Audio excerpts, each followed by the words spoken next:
इनके लिए तो भाड़ में गई सोशल डिस्टेंसिंग और ताक पे गया मास्क। नेताजी का स्वागत करना है, जिंदाबाद जिंदाबाद के नारे लगाने हैं। कहते हैं कि जब बाढ़ ही खेत खाने लगे तो फिर खेत की रखवाली की बात ही क्या करनी। ये हैं असदुद्दीन ओवैसी, राजनीतिक पार्टी AIMIM के मुखिया, सांसद भी हैं। इन पर जागरूकता की जिम्मेदारी भी है। लोगों को कोरोना के खतरे से आगाह करना इनका फर्ज भी है। लेकिन देखिए नेताजी अपने स्वागत से किस कदर गदगद हैं। और इनके स्वागत के बीच यहाँ कोविड गाइडलाइंस की धज्जियां उड़ाई जा रही हैं।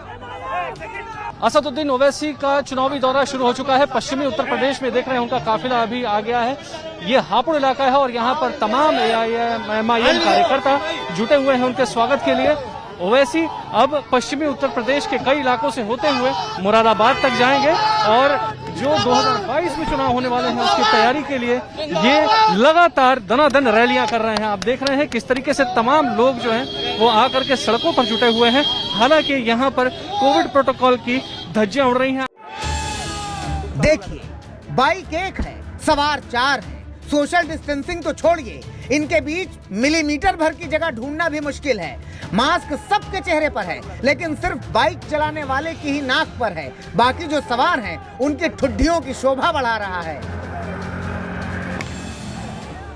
असदुद्दीन ओवैसी का ये काफिला यूपी के हापुड़ से गुजर रहा था।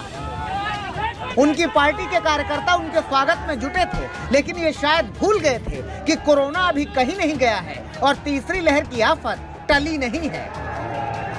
कोरोना संक्रमण की दर धीमी जरूर हुई है, लेकिन लापरवाही बढ़ी तो ये प्रचंड लहर में बदल भी सकती है। दुनिया के कई देशों के ये अनुभव आज हमारे सामने हैं। इसलिए हमें सारे नियम कायदों का सख्ती से पालन करते रहना है। देश के प्रधानमंत्री नरेंद्र मोदी बार बार कोरोना की तीसरी लहर को लेकर सचेत कर रहे हैं। डॉक्टर भी बार बार कह रहे हैं कि तीसरी लहर लोगों की लापरवाही की वजह से ही आएगी, कोविड प्रोटोकॉल की धज्जियां उड़ाने पर ही आएगी। हम उसकी गंभीरता और उससे संबंधित अपनी रेस्पॉन्सिबिलिटी को शायद जिस स्थाई पर समझने की जरूरत है, वहां पर कुछ चूक हो रही है। यह मॉनसून की बारिशों से आने से पहले कहीं हम घूमने चले जाएं या ऐसा कोई सिंपल आचरण नहीं है, बल्कि वायरस वर्सेस ह्यूमन बीइंग, इसके बीच चलने वाली कंटिन्यूअस लड़ाई है। इसलिए जरूरी है कि हम सब यह समझें कि थर्ड वेव प्रकृति से ज्यादा हमारी प्रवृत्ति पर डिपेंड है। सावधानी हटी, दुर्घटना घटी। 4 शब्दों का ये वाक्य सिर्फ सड़क हादसे से बचाने का मुहावरा नहीं है। कोरोना के खतरे पर भी यही बात लागू होती है, लेकिन ओवैसी और उनके समर्थक शायद ये भूल गए हैं। जरा ये तस्वीरें देख लीजिए। ये वही जगह है जहां असदुद्दीन ओवैसी के पार्टी के नए दफ्तर का उद्घाटन होना था, लेकिन देखिए यहाँ की भीड़। ओवैसी यहाँ पहुंचे तो सैकड़ों कार्यकर्ताओं ने उन्हें घेर लिया। जैसे तैसे ओवैसी भीतर पहुंचे, लेकिन बाहर लोगों की भीड़ जंगले और रोशनदान पर चढ़ गई। कई लोग रोशनदान से लटक गए। बस तस्वीरें देखिए। कोविड प्रोटोकॉल को लेकर माथा पीट लीजिए।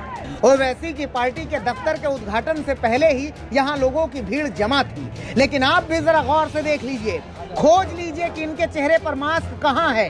देख लीजिए कहाँ है सोशल डिस्टेंसिंग। अगर कोरोना की तीसरी लहर आई तो ये तस्वीरें गवाह रहेंगी, चीख चीख कर गवाही देंगी कि ऐसे ही लोगों की लापरवाही का नतीजा ऐसे लोगों को भी भुगतना पड़ सकता है जिनका कोई कसूर नहीं था। सवाल ये है कि ओवैसी जैसे जनप्रतिनिधि भला अपनी जिम्मेदारी कब समझेंगे। हापुड़ में अभिषेक आनंद के साथ आज तक ब्यूरो।